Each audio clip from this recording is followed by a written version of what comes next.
Subscribe now and press the bell icon. Never miss an update. नाज़रीन गुज़िरियल 2 ॾींहंनि खां क़ौमी असैम्बली में महांगाई ख़िलाफ़ बहस जारी आहे ऐं उन में मुख़ालिफ़ धुर ॻाल्हाए पई ऐं हुकूमत उन जा जवाब ॾिए पई ऐं उन सां गॾोगॾु काबीना जो इजलास थियो आहे जंहिंमें महांगाई खे रोकण जे हवाले सां सब्सिडी हिकिड़े पैकेज जो ऐलान कयो वियो आहे। इन हवाले सां असां तव्हांखे तफ़सील ॿुधाईंदासीं त थियणो छा आहे, कंहिंखे मिलणो छा आहे, कंहिंखे माण्हुनि खे कंहिं रिलीफ कहिड़ो मिलंदो ऐं जेके मुख़ालिफ़ धुर इल्ज़ाम हणे पई छा जेकॾहिं उन में सदाकत आहे त जेको पैसो सब्सिडी जे मद में ॾिनो पियो वञे या ऐलान कयो पियो वञे उहो उन्हनि माण्हुनि जे खीसे में वेंदो हलियो जिन ते ज़ख़ीरो अंदोज़ी करण जो इल्ज़ाम आहे। कल्ह क़ौमी असैम्बली में जॾहिं इहो बहस क़ौमी महांगाई ते शुरू थियो उन वक़्तु पैरेलल काबीना जो इजलास जारी हो वज़ीर आज़म इमरान ख़ान जी सदारत में। क़ौमी असैम्बली जे इजलास में मुस्लिम लीग नून जे ख़्वाजा आसिफ साहब तक़रीर कई आहे, पीपल्स पार्टी जे चेयरमैन बिलावल भुट्टो तक़रीर कई आहे, उन खां पोइ जेको इक़्तिसादी मामलनि जो वफ़ाक़ी वज़ीर आहे हमाद अज़हर उन जो जवाबु ॾिनो आहे, मुराद सईद तक़रीर कई आहे, कादिर पटेल तक़रीर कई आहे ऐं जेका भली जेका तक़रीर हुई या मुआशी लिहाज़ सां जेकॾहिं रियल जेकॾहिं तक़रीर जो जाइज़ो वठिजे या उनजी छेद कजे उहा तक़रीर हुई पंजाब जे अॻूणे नाणे वारे वज़ीर आयशा घोष पाशा साहिबा जी। हाणे क़ौमी असैम्बली जे कल्ह जेको इजलास थियो उन में ख़्वाजा आसिफ जो इल्ज़ाम इहो हो त मईशत ॿुॾे पई ऐं हुकूमतुनि खे ॿोड़े पई ऐं ज़ख़ीरा अंदोज़ी कंदड़ हुकूमत जे सां गॾु वेठा आहिनि जेसिताईं उन्हनि जो तदारक न थींदो मईशत जी बहितरी जो को इम्कान कोन्हे। हुनजो इहो चवणु हो त जेका स्टॉक एक्सचेंज आहे गुज़िरियल 2 ॾींहंनि में 600 अरब रुपया 2 हफ़्तनि में उन में ॿुॾी विया आहिनि ऐं डॉलर जी जेका क़ीमत में वाधि आहे उन अफ़रात ज़र जी सूरत में हिकिड़ी तबाही मुल्क में आंदी आहे। तंहिं करे हुकूमत खे इन पंहिंजे मामलनि जो नज़रसानी करणु घुरिजे ऐं हुनजे लुबे लुबाब हुनजो इहो हो त हुकूमत खे हाणे इक़्तिदार छॾणु घुरिजे ऐं मुल्क खे नयुनि चूंडुनि तरफ़ वठी वञणु घुरिजे। पाकिस्तान पीपल्स पार्टी जे चेयरमैन बिलावल भुट्टो कल्ह क़ौमी असैम्बली में काफ़ी अरसे खां पोइ ॻाल्हायो, उन सख़्तु तनक़ीद कई आहे हुकूमत ते। पहिरियों दफ़ो बिलावल भुट्टो ज़रदारी न फ़क़ति हुकूमत ते पर हुन IMF ते बि सख़्तु तनक़ीद कई आहे।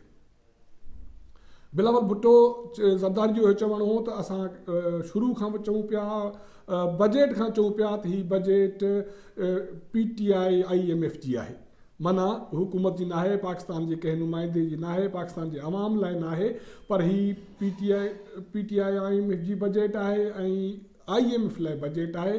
जेका बि कमाई थींदी, जेका बचत थींदी उहा करंट अकाउंट खसारे जी शक्ल में कमी जी शक्ल में हुजे, उहो कंहिं टैक्स में उगाड़ी में वाध जी शक्ल में हुजे, उहो पैसो अवाम जे खीसे में न आहे वञिणो पर उहो पैसो IMF जे खीसे में वञिणो आहे। छो त IMF टू IMF ॻाल्हियूं थियूं। हू इल्ज़ाम हणे थो त IMF जे जेकॾहिं को मिशन या का टीम आई आहे त हुन हिते पाकिस्तान में नाणे वारे सलाहकार जी शक्ल में, स्टेट बैंक जे गवर्नर जी शक्ल में IMF जी टीम सां ॻाल्हियूं कयूं आहिनि। हुन माना हिकिड़े घर में साॻे घर जे भातियुनि पाण में वेही करे उन भलाई जे लाइ सोचियो आहे, पर जेकॾहिं घर जा ॿिया भाती आहिनि या मुल्क जो अवाम आहे उन लाइ का सोच न आहे कई बि। हुन हिकिड़ी सुठी हिकिड़ी माना लॉजिक ॻाल्हि कई त वज़ीर आज़म इमरान ख़ान पंहिंजे दौर हुकूमत में इहो चवंदो रहियो आहे त जेकॾहिं मुल्क में महांगाई आहे, आम वाह शयुनि जूं क़ीमतूं वधनि थियूं, गैस बिजली माना यूटिलिटी जूं क़ीमतूं वधनि थियूं त सम्झो त तव्हांजो जेको हुक्मरान आहे उहो करप्ट आहे।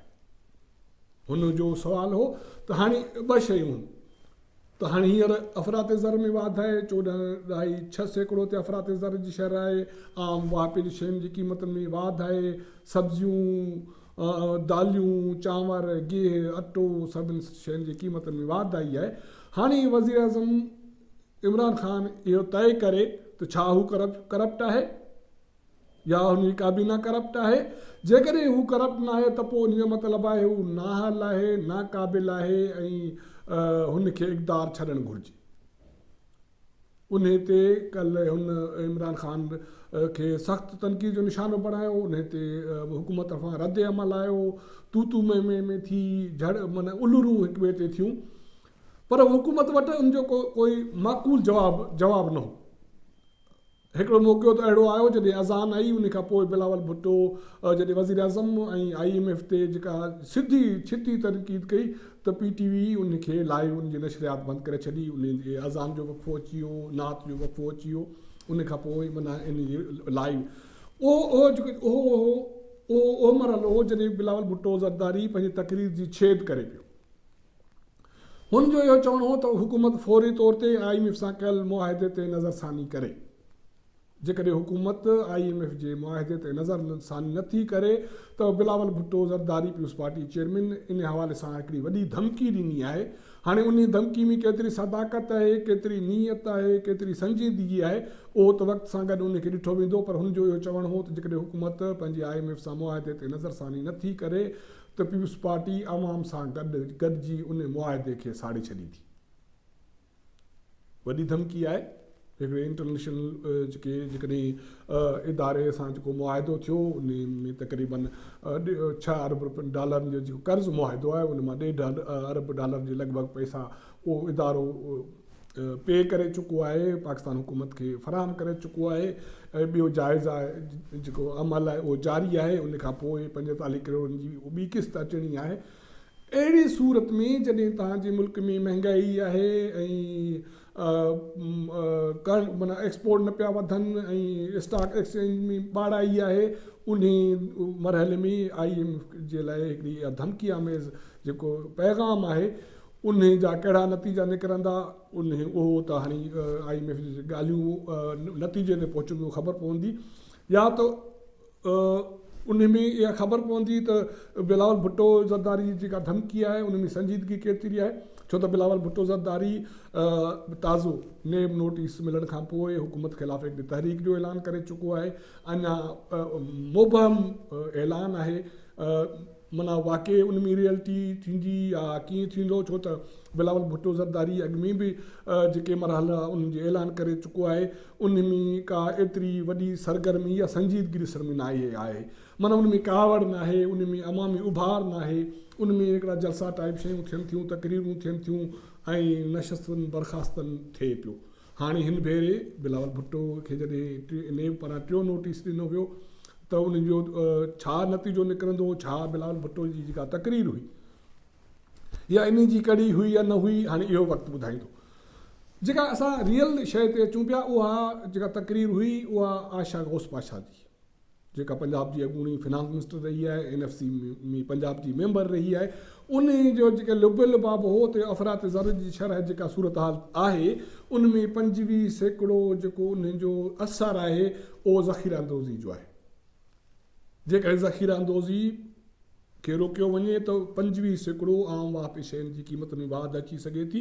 हुनजो इल्ज़ाम हो त जेकॾहिं वफ़ाक़ी हुकूमत वफ़ाक़ी काबीना 15 अरब रुपया यूटिलिटी स्टोर जे ज़रिए सब्सिडी ॾिए पई त इहा हुकूमत रुश्वत ॾिए पई या उन ज़ख़ीरा अंदोज़नि खे इनाम ॾिए पई त इहे पैसा किथे बि कंहिं बि सूरत में अवाम जे खीसे में न वेंदा, अवाम खे उनजो रिलीफ न वेंदो, इन जो फ़ाइदो उन ज़ख़ीरा अंदोज़नि खे मिलंदो जिन गिह चांवर अटो ॿियूं आम वापि शयूं ज़ख़ीरो कयूं, हाणे मार्केट में उहे सेल कंदियूं, उहे धुरियूं त उनखे पैसा यूटिलिटी स्टोर उन खां ख़रीद कंदी, उहे पैसा 15 अरब रुपया उन जे खीसे में वेंदा। मतिलबु त जेके माण्हू वेठा आहिनि सीड़प करे इमरान ख़ान सां गॾु, उन्हनि खे करप्शन करण जी का बि ज़रूरत कोन्हे। हुननि खे 2-3 महीननि में 15 अरब रुपया उन जे खीसे में वेंदा। जे 15 अरब रुपया न ॿिया वञनि था त 8-10 अरब रुपया वञण में को हर्ज बि कोन्हे। हुननि त उहे बि कमाई कई आहे, अटे जी क़ीमत में वाध जी सूरत में, खंड जी क़ीमतनि जी वाध सूरत में, हाणे ही ॿी कमाई आहे। ऐं काबीना में इहो फ़ैसिलो आहे थियो आहे त लंगर खाना खुलंदा, हिकिड़ा वरी कार्ड मिलंदा, माना सब्सिडी कार्ड चओ या ख़ैरात कार्ड चओ औरतुनि खे, ऐं उन ज़रिए ख़रीदारी थींदी। हीउ सॼो अमल आहे त ही जेके बि क़दम आहिनि, इहे मसनूई उनजो अवाम खे यूटिलिटी स्टोर पाकिस्तान जे केतिरनि शहरनि में क़ाइमु आहिनि। उन्हनि में पाकिस्तान जी ॿियाड़ी में जेको अवाम रहे थो तक़रीबन 70% खां लॻभॻि उनखे उनजो केतिरो रिलीफ मिलंदो इहो कुझु ॾींहंनि में ख़बर पइजी वेंदी। त हाणे हीअ सूरत हाल आहे त मुखालतुर इल्ज़ाम हणे पई ऐं हुकूमत इल्ज़ामनि जो जवाबु वरी माज़ी में उनखे वेढ़े पई, माज़ी में वञे पई त माज़ी में ई थियो, तंहिं करे इन जो नतीजो भोगंदा। माना इल्ज़ाम दर इल्ज़ाम आहिनि, आवाम खे रिलीफ मिलंदो या न मिलंदो, पैसा जेके ज़ख़ीरा अंदोज़ आहिनि उनजे खीसे में वेंदा, इन जी ख़बर कुझु ॾींहंनि में ईंदड़ 15-20 ॾींहंनि में ख़बर पइजी वेंदी। जेका बि इन हवाले सां सूरत हाल थिए थी असां तव्हांखे अपडेट कंदा रहंदासीं। असांजो चैनल ॾिसो, शेयर कयो, सब्सक्राइब कयो।